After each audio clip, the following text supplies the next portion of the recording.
मेरे सभी दोस्तों को जय श्री कृष्णा। दोस्तों आज जो खाने बनाया है वो है आलू मेथी की भुजिया। कल इतनी अच्छी लगी थी कि दोबारा घर वालों का मन हो गया बनाने के लिए। देखो आलू पके कच्चे। ओह, और ये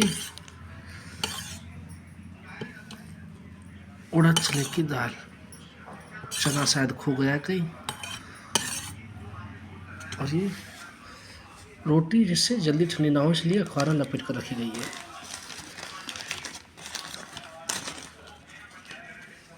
एक रोटी रखो और उसको फोल्ड कर दो और रख दो। देख लो दोस्तों, प्रेम से थाली सजी हो तो खाने का मन करता है। एंजॉय करें, प्रसन्न रहें, जीवन में सही और शुद्ध रहे। जय श्री कृष्ण।